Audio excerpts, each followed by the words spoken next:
The auctioneer dropped a gavel at $60 on a stack of crates nobody wanted, and the loudest man on the lot laughed at him in front of the whole crowd.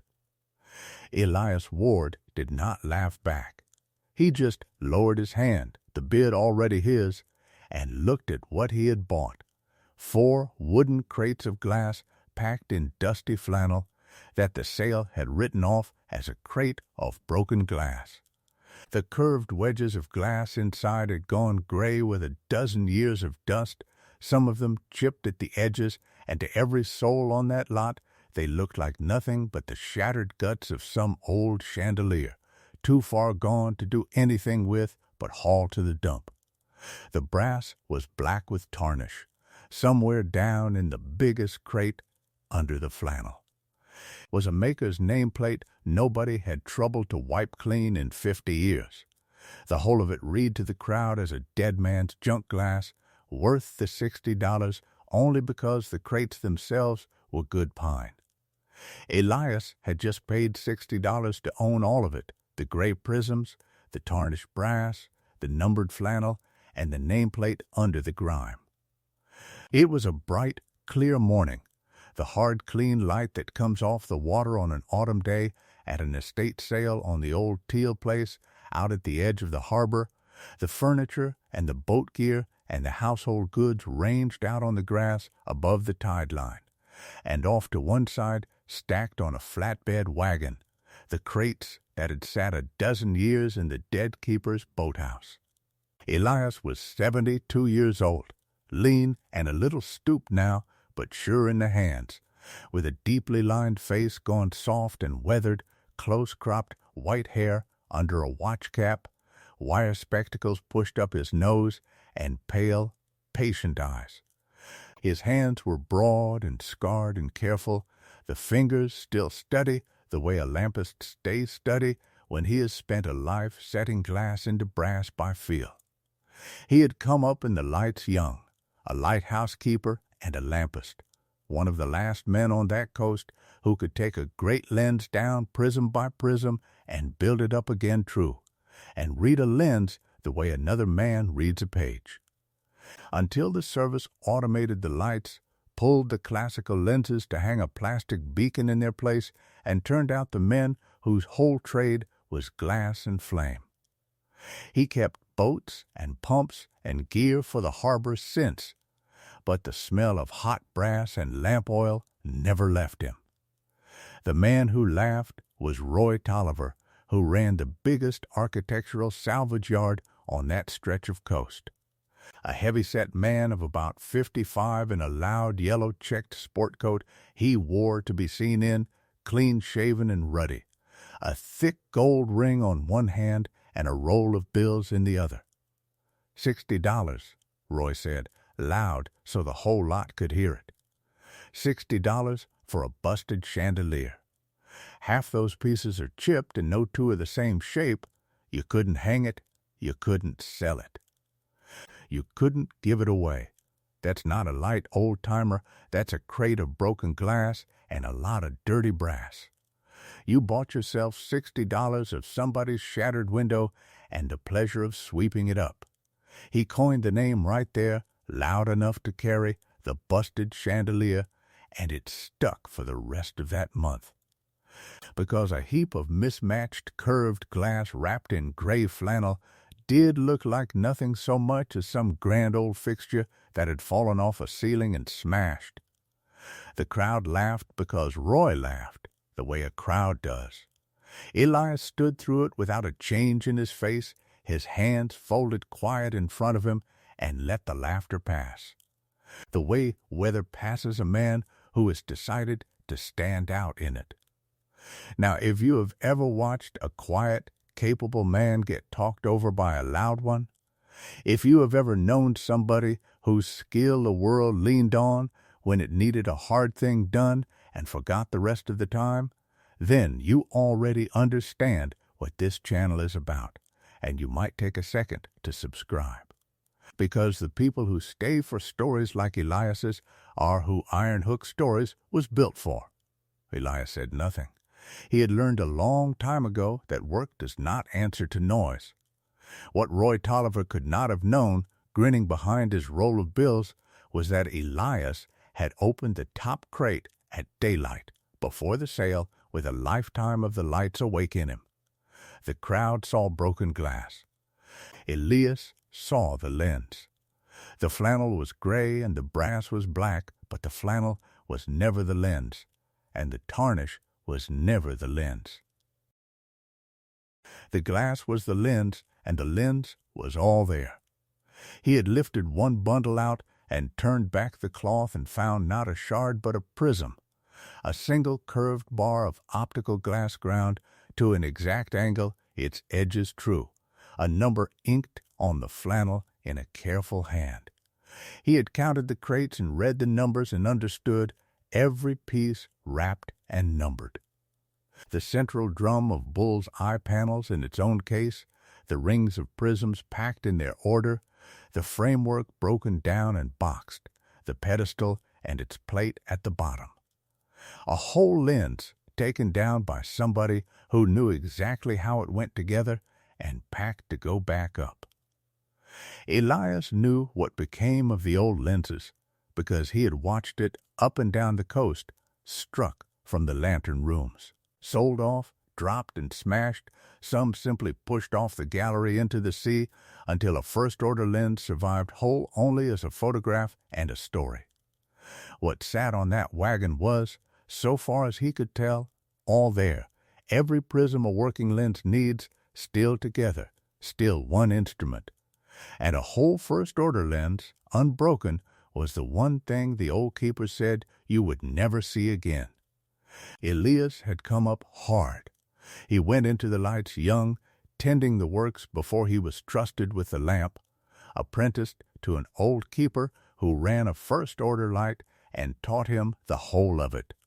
How to mind a flame through a gale, how to wind the clockwork that turned the great lens and keep its beam sweeping true and last and rarest. How to tend the glass itself, to take a lens down panel by panel and build it back without chipping a prism or throwing the beam out of true. He and his wife Cora had followed the coast through the good years, Elias keeping the light, Cora keeping the station and the log in her careful hand, until the automation came and the manned lights went dark, one station at a time. And the service had no more use for a man whose whole trade was a live flame and a tower of glass. Cora had died after a long illness, and they had raised no family of their own, and after she was gone, he lived alone in a small house above the boat basin with his rows of tools and his quiet. The harbor had a use for his hands and no use at all for his trade. A man who had spent his life keeping a great light burning could no more walk past the coast's last whole lens going for junk money than walk past his own life, so he bid, because he had seen, under the flannel and the tarnish, the one thing that did not belong in a crate of broken glass. If you've made it this far into Elias Ward's story, hit subscribe. Because what happens next is the part I've been waiting to tell you. He let them sell the rest of the estate first. The furniture and the boat gear and the household goods knocked down to the neighbors and the pickers while Elias waited by the wagon. When the auctioneer finally worked back to the crates and called for a bid, Roy glanced over, called out his joke, and not one other hand went up. Elias raised one finger, and the gavel came down at $60. He paid cash, signed the slip, and carried the crates to his truck, 2 men to a box, slow, the way a man carries something that will not survive being dropped, and hauled them home to the long shop behind his house, where there was room to lay every piece out on the bench and the floor.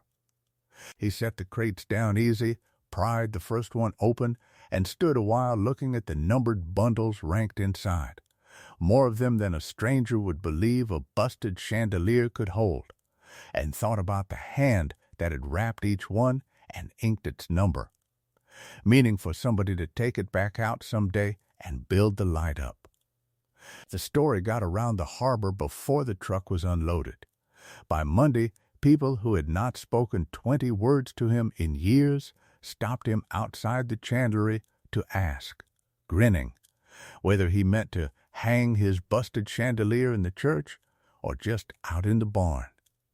Cliff Doran, who ran the marine supply counter, said it plainer, that there was nothing in those crates but a dead man's broken glass and green brass, that chipped optical glass was worth nothing to anybody, and that an old keeper with no light left to keep had no business spending his winter on a heap of it. Elias was buying soft cotton cloths by the dozen, jewelers' rouge and rotten stone, brass polish and fine wire. Distilled water and lamp oil and clean flannel to rewrap what he unwrapped, and did not look up. "We'll see," he said, and that was the whole of his answer. He had spent a life learning that a lens is either whole or it isn't, and that the noise a crowd makes has nothing to do with which. But Elias did not go tearing into it in the daylight with the harbor still grinning.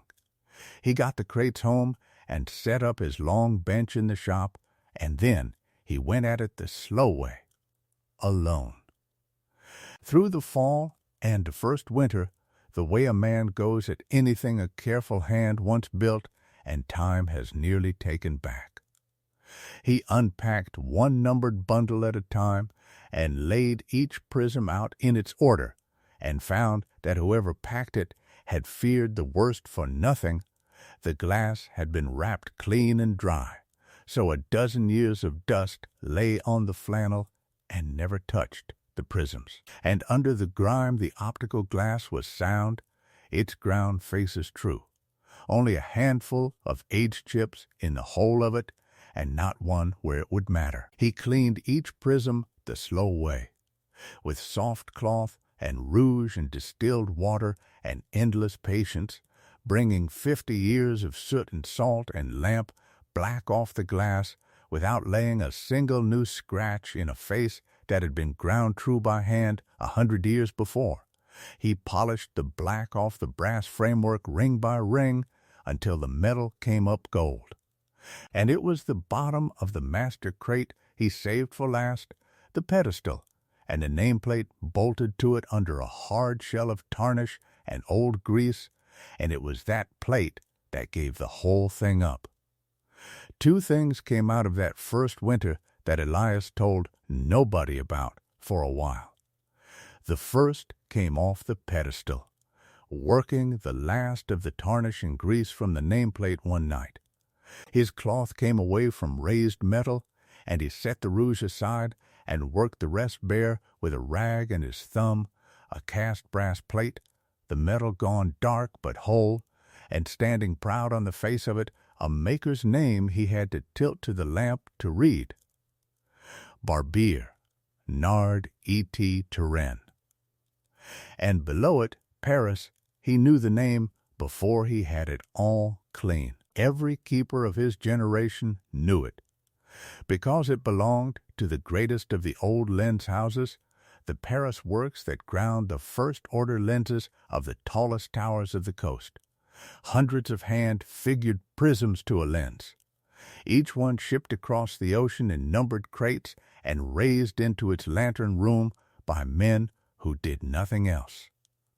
And stamped into the plate beside the name was the builder's number and the order of the lens, first order, the very largest made, the lens of a landfall light.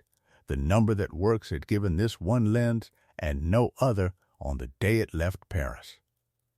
The second thing was in the bottom of the master crate, wrapped in oilcloth against the damp, a lighthouse keeper's log gone soft with age, a stub of grease pencil, and a folded sheet of heavy paper, a hand-drawn, hand-numbered diagram of the whole lens, every prism and panel in its place and its order, in the same careful hand that had inked the numbers on the flannel and packed each piece to go home again. Elias sat down slow on a crate with the keeper's log in his hands, because he knew now whose lens this had been, and what the man had done. Amos Teal, old Amos, the whole harbor had called him, had been the last keeper of Harrow Ledge Light, the tower out on the reef that Elias could see from his own window, the man who minded its great lens when Elias was young and learning his own light down the coast. When the automation came and the order went out to strike the classical lens and hang a plastic beacon on the rail, the crews up and down the coast were pushing the old first-order lenses off the galleries into the sea to save the labor, or letting them go for scrap glass, and Amos could not stand it.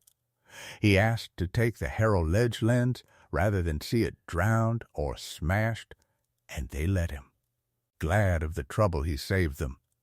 He took it down himself, panel by panel, the last thing he ever did in that lantern room, wrapped every prism, numbered every bundle, drew the diagram so it could be built back true, and carried the whole lens home to his boathouse, meaning to see it into a museum where the light could be shown. The day never came. Amos grew old and died, and the lens sat a dozen years in his boathouse being called broken glass, wrapped clean and numbered and whole the whole time, by the one man on that coast who could not bear to let the last of the great lights be thrown in the sea. The lens had its own long history, and the harbor had let it go for junk glass money without once asking after it. A young French engineer named Augustin Jean Fresnel had worked out, a century and more before, how to gather all the light of a single flame into rings of prisms and throw it clean to the horizon, and the lens houses of Paris built his design into towers of glass that stood in the great lights of the world. This one had crossed the ocean young, first order and landfall size, and stood in the lantern room at Harrow Ledge for the better part of 100 years, its beam the last light outbound ships saw, and the first the homebound raised out of the dark, through Amos Teal's whole working life, until the automation made it surplus. Time was crueler to the lenses than to the design. When the manned lights went dark, the classical lenses were struck and scattered and broken the way Elias had watched all his life, until a first-order lens that could still be lit survived almost nowhere, and the people who kept account of the surviving lenses, order by order and maker by maker, had this one down as lost. The second winter belonged to the building up, because a first-order lens is a precise instrument and not a pile of glass, and it comes right only in the exact order it was made, every prism in its own place at its own angle, or the light scatters and the beam is lost. Elias did it the right way, the slow way, the only way. He raised the polished brass framework true and level on the pedestal, and then he set the glass, the great central drum of bull's eye panels first, each a magnifying lens as tall as a man, and then ring on ring of the triangular prisms above and below that catch the light spilling past the drum and bend it back into the beam.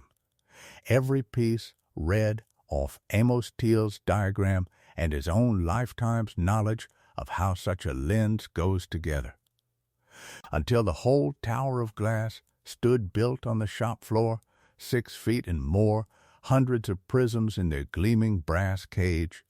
Then he set a lamp inside it and lit the wick, and the lens caught the flame and gathered it and threw it, the whole beehive of glass filling with light all at once and standing there burning. A single clean blade of light laid straight across the dark shop and out the open door into the winter night, for the first time in a dozen years. Elias stood beside it with his hand on the warm brass and did not move for a long while, the way a man stands when he hears a voice he had not heard in 30 years. Keepers who knew the trade would have paid admission for that night. The harbor figured he was still out there sorting broken glass. In the spring, he wrote to the Maritime Museum up the coast, to the soft-spoken man there who had spent his life among these lenses and kept the count of the survivors, and a while later the man drove a long way to see it, walked around the burning lens without saying much, and went very still over the nameplate and the first order drum. Then he told Elias plainly what he had. That builder's number was in the old French works records and in the Light Service's own papers. It gave the year the lens was ground in Paris and the tower it had crossed the ocean for, the Light at Harrow Ledge, whose first-order lens the service's inventory had carried for years as removed and lost, presumed broken up with all the others when the station was automated. This was it. The sole survivor of that light, its papers traceable to the day it left Paris, and, rarest of all, not a scattered set of prisms behind museum glass, but a whole lens built back up and lit. A documented first-order Fresnel like this, he said, was a six-figure artifact. A comparable one, restored and complete, had been insured at $250,000. And this one was whole, and it burned. It was the last of the Harrow Ledge light that would ever throw a beam, and it threw one. The busted chandelier the lot had laughed at held, in the glass of it, a small fortune and worth more than the money, the last whole lens of a drowned light, still carrying the mark of the greatest house that ever ground a first-order lens, saved by a dead man who could not bear to see it thrown in the sea. The next morning, Elias did not sell it. A private collector wrote within the month and offered a hard check to take the lens away and stand it in a room of his own where no one would see it. The salvage dealers would have broken it up for the decorators who pay by the prism for old lighthouse glass to hang in a window. Elias turned both of them down, and a few in the harbor thought him a fool a second time. He let them. Cutting the old lenses up and carting them off behind closed doors was the very thing that had killed them, one light at a time. Amos Teal had saved this one against exactly that day, and, as Elias said, a light was made to be seen. There was no truth in doing to the last one what had been done to all the others. That part was never the point. So he did the harder thing. He set himself to see the lens lit again where the whole coast could stand and watch its beam go out, and to find whatever family Amos Teal had left. Because somebody of Amos's ought to know what he had saved. Amos Teal had a daughter living yet, a gray woman named Nora in a harbor town up the coast, who had grown up out at the light to the sweep of that beam crossing her bedroom wall every night of her girlhood, the slow bright bar of it going over and over as she fell asleep, and who had signed the estate papers believing the crates of glass her father always meant to do something with were a heap of broken chandelier the auction had been lucky to get $60 for. Elias went to her that spring with photographs of the lens built up and burning, the brass gone gold, and the beam laid straight out across the dark. And last of all, he put her father's keeper's log in her hands and let her turn it over, soft and worn, in the hands of the daughter of the man who had wrapped every prism of it. She laid a hand flat on the table and went quiet a long time. They had all thought the light died with the station. Here was proof her father had spent the last of his own strength making sure it would not, striking it clean, wrapping every piece, numbering every bundle, drawing the way home, and leaving it for whoever came. She asked Elias why he had troubled himself, an old man, 2 winters, for a stranger's lens. He said only that a light is a promise handed forward, and that he had nobody of his own to leave a thing to, and had rather leave the coast its light back. They put the lens where the harbor could see it, built up whole and turning again in the glass lantern of the old Maritime Museum on the point, a decommissioned tower kept for exactly such a thing, where the beam could sweep out over the water the way it had from Harrow Ledge for 100 years. Elias set it up himself, true and level, every prism read off Amos's diagram one last time, and on the first evening it was to be lit, he let it be known. In the offhand way such things are let be known, that the light would show it dark. The harbor came the way it comes to a thing it is laughed at, early and in numbers, and wearing its doubt where he could see it. Roy Tolliver parked his truck at the back of the crowd and stood by the tailgate. Nora Teal stood up front by the pedestal where Elias had asked her to stand. He lit the lamp and let it come up, and when the flame stood clean, he started the works. And the great lens began to turn, and the beam swept out, one long, clean blade of light going over the water and back, over and back, the way it had crossed a girl's bedroom wall a lifetime before, laid across a harbor that had not seen that light in a generation. The crowd stood dead quiet, and then, all at once, not quiet at all. Nobody laughed. Somewhere at the back, a truck pulled out early. They kept the lens burning where the coast could see it. The people who keep the count of the surviving lenses wrote Harrow Ledge back onto the roll has found and whole and lit, the last first order on that stretch of coast that still threw a living beam, and every season after the light was shown on clear evenings from the museum tower, the maker's nameplate polished bright on the pedestal. Amos Teal's keeper's log open under glass on a stand beside it for everybody to read. Word of it went around the harbor the same as the laughter had, only quieter, and the people who had called Elias a fool let the name the busted chandelier drop and did not pick it up again. Roy Tolliver was not run out of business and was not made a villain. He was simply a man who had laughed loud at a thing he never bothered to walk up to, and the next time he held court at a sale the others did not lean in so far. And on a still evening that next fall, the light going gold over the water and the beam not yet lit, Elias Ward. The man who had been 72 years old the day that gavel fell and the whole auction laughed, stood by the great lens after the crowd had thinned, and laid one broad, scarred hand flat on the cool brass over the maker's plate, and nodded once, the way a man nods at a job that was done right. The work had said it for him, the way work always did. A light is a promise handed forward, the house grinds its name into the brass, and the last keeper to tend her takes her down with his own hands and numbers every prism and leaves the way home in the crate, both of them trusting that somebody will come along who can read glass and keep the promise, and a coast rarely knows what it let go for junk until somebody troubles to light the thing it laughed at. So I'll leave it to you. Was Elias Ward right to give the lens back to the harbor to burn for everyone, taking none of the fortune he could have had for it? Or should he have taken the collector's check, an old man who could have used the money, and let the last light of Harrow Ledge go behind closed doors? Tell me which one in the comments, and I'll read them.